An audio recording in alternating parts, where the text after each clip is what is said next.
Hello everybody. Today we are back on the Kirk Revolution because I found a XTR M900 crank, which is what I wanted to put on here. This one's in pretty good condition.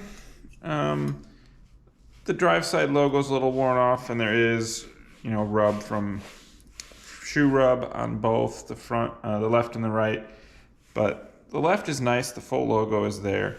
So this is what we're going to use. We're going to replace the Richie Logic that's on there. And then this build should be finished. I mean, builds are never really finished, I feel like, but I've wanted to replace the crank. And so now that we have the parts, we're going to be good to go. This Richie Logic crank is really nice. It is a double, where this is a triple, which is obviously more air correct for a mountain bike. So yeah, this is gonna look real nice on here. We may also find that we're gonna have to switch it to a long cage rear derailleur once we put on the XTR. The big ring on the XTR is a 48, where right now the big ring on the Richie Logic is a 40. So we will find out how tight the chain gets, but that won't be the end of the world. I have a plethora of M735 rear derailleurs, so we should be able to find a long cage that's the right length. So I'm gonna take this crank off, and then we'll install the XTR crank and see if we need to redo the rear derailleur. We'll probably use these crank bolts. Also,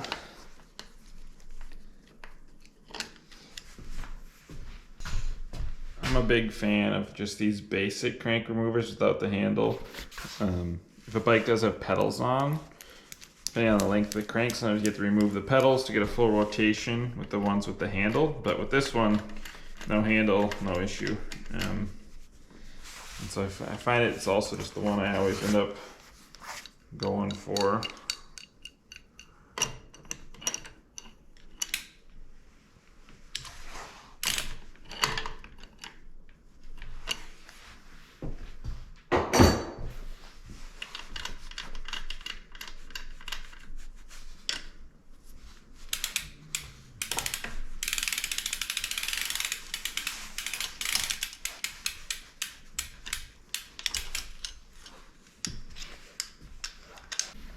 I'm really hoping that we don't have to replace the bottom bracket.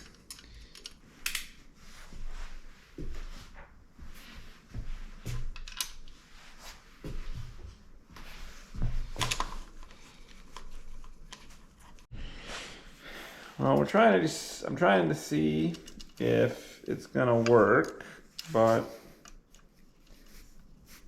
I needed to adjust the front derailleur, and there's just, with the placement of this front derailleur, it is really hard to grab the cable. And the derailleur's back here in this, so this part comes out, and so the cable, you just can't get your fingers in there to grab the cable after you hook it through the bottom of the clamp bolt very easily. So I got the cable around the washer, little tooth of the washer, and back here, and tightened. So now we can check if this bottom bracket is the right width. Yeah, we're gonna adjust these limit screws and see if this derailleur is gonna work. Well, if this bottom bracket's gonna work.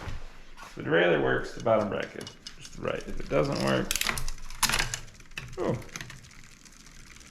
Okay, so a few things you'll notice is the chain is really loose, way too loose when it is in the smallest chain ring and the smallest gear. And doesn't start to get to where it should be until it's about the middle of the way up the cassette. And that's because that other ring was, you could think of it as like a big and a middle and not a small. So I kind of assumed that was going to be the problem. And then when we put it in the small and the big, the derailleur could be bent more forward. But when we shift all the way up to, now this is obviously cross-chained, being in a big, but it could happen theoretically when you're out riding if you're not paying attention. So you don't want the derailleur to be overextended, and we're very close to that being the case. So I think switching to a long cage rear derailleur will help alleviate the issue, and then we'll do a new chain, and then this don't mind the funky that is the old crank arm sticking out there. I always just put the drive side on first so I can make sure if I need to replace the bottom bracket or not, 'cause just you put both arms on, you're just gonna have to take them back off. So I find myself doing this until I'm sure the bottom bracket's the right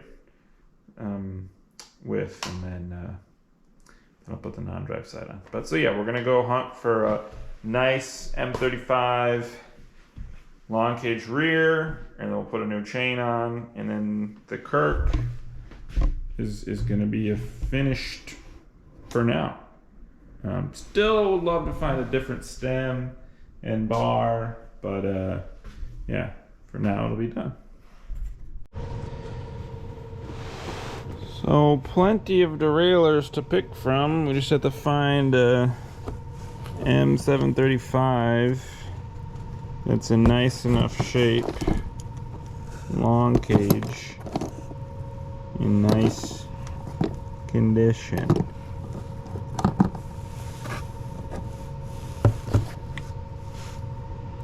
That was not bad, a little bit of scuffs, but it's the best one I've found so far.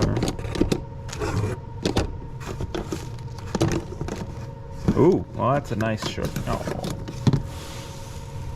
That one, there's even more back there. Oh, that's got a big scuff on it. These are mostly organized.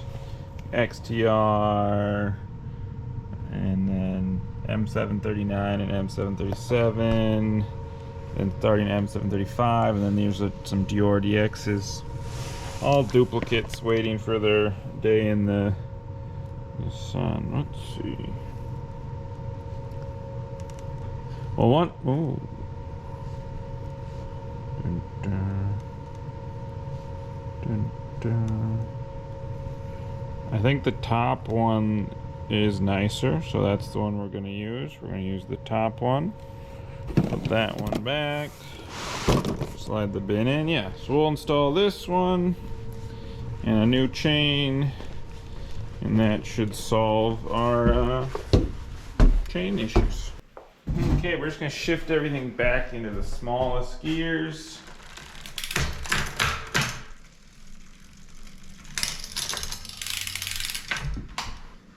And now unconnect the derailleur. I don't think this chain has a quick link, but we'll look. Quick. Oh, there it is.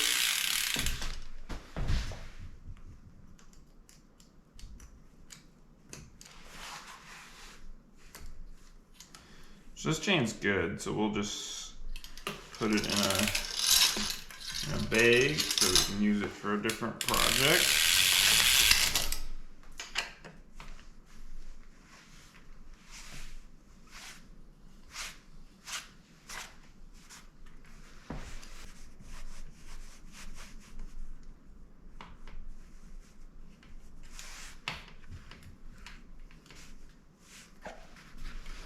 Now we'll put the new chain on.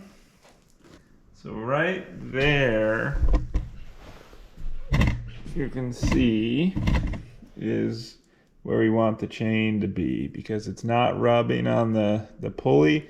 If we went one longer, you'll see that there's slack. But if we go to there, it's tight. So that means we need to push the pin here, because the quick link is the female side.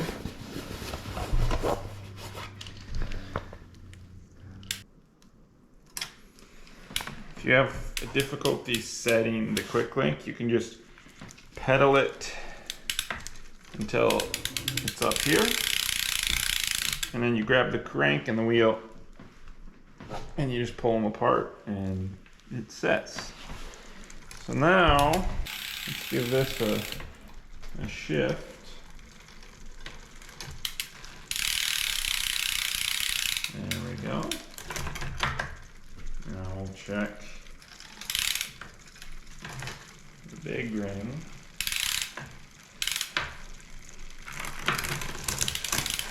Oh yeah.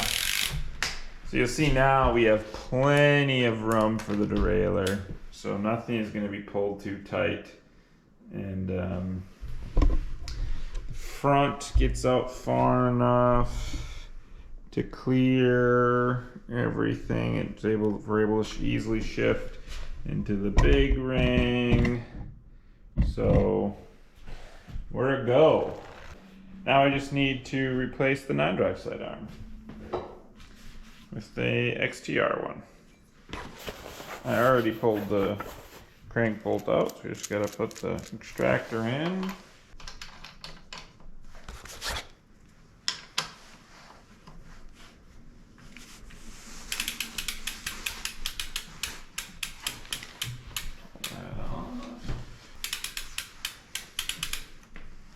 You always want to make sure that your crank bolts are tight. You do not want a crank falling off or getting wallowed out. And there we are. XTR crank and a long cage M35. I just need to cap that one, and I need to trim and cap this one. Awesome. I'm really happy with how this project has turned out. I'm glad I found that XTR crank to put on it, and the swapping the long cage derailleur solved and a new chain solved our chain issues. So this thing is ready to ride this spring, which I'm looking forward to. You know, it's March 4th right now as I film this, so you know, here in Minnesota it might be another month and a half, but we can get some nice days so I can at least get it out and give it some test rides on the roads to make sure everything's working the way it should. But awesome. It is. I'll do those cables and they'll be ready to go. Thanks for checking in to watch the crank swap on the Kirk. I'm really liking how the XTR crank looks, and I'm glad that I did it. This project is finished for now. I am still looking for a new stem and bar, something that's a little bit more cosmetically pleasing for the whole build. And then it should be done, but as I said, projects are never really done. Sooner or later you're gonna see a part that you're like, oh, I need that on my bike. If you're working on your own project, make sure to check out our website, greenengineercycles.com. There's thousands of parts for vintage mountain bikes and vintage road bikes, 80s and 90s era mostly, but parts from all different eras. There'll be a link for that below. Also make sure to check out our Instagram. Tons of bikes and new products get posted on Instagram all the time. If you like this video, please like and subscribe. It means a lot. I've been having a lot of fun making these videos, and I'm excited to keep making them. I have lots of good ideas and lots of things I'm excited to film. I can't wait for spring and riding season to really start here in Minnesota, so that I can get out and ride a bunch of my projects that I've built over the winter. So yeah, thanks, and have a good rest of your night.